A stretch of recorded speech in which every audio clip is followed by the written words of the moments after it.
আজকে ভিডিওটি শুরু করলাম দুপুরের খাওয়া দাওয়া দিয়ে। হ্যালো এভরিওয়ান, আমি দিয়া চলে এসেছি নতুন একটি ভিডিও নিয়ে। বলতে পারো আজকে দুপুরে আমাদের বাড়িতে পিকনিক ছিল। হিয়ার মা করেছিল ফ্রাইড রাইস আর আমি করেছিলাম চিকেন কষা। তারপর সবাই মিলে একসঙ্গে আমাদের ঘরেই খাওয়া দাওয়াটা হলো।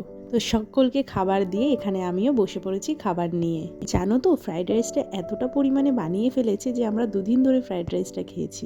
সবাই একসঙ্গে বসে খাওয়া হলে এই গল্প করতে করতেই সময় কেটে যায়। আর দেখো আমাদের হিয়ারানি খাওয়ার সময় শুধু জলই খেয়ে যায়।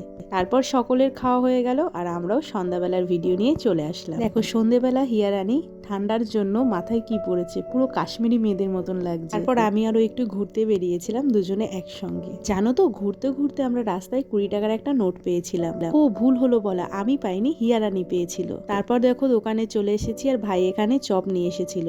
তো এখানে হিয়ারানিকেও একটা চপ দিয়ে দিলাম। হিয়ারানি কিন্তু খুব একটা চপ ভালোবাসে না, কিন্তু ভেজিটেবল চপটাই তুলে নিল, তো সেটাই খাচ্ছে। তারপর চলে এসেছিলাম বাড়ি, কারণ ভাই গিয়েছিল মাসি বাড়ি, তো সেখানে সবজির দাম একটু কম, তাই এখান থেকে দেখো বাজার করে নিয়ে এসেছে। তো দেখো কি কি বাজার করে নিয়ে এসেছে। এখানে একটা কুমড়ো নিয়ে এসেছিল, বাঁধাকপি, শিম, কাঁচা টমেটো, অনেক কিছুই নিয়ে এসেছিল। ধনে পাতা ছিল, ওলকপি ছিল, শীষ পালং ছিল, আদা নিয়ে এসেছিল আর 5 কেজি পেঁয়াজও নিয়ে এসেছিল।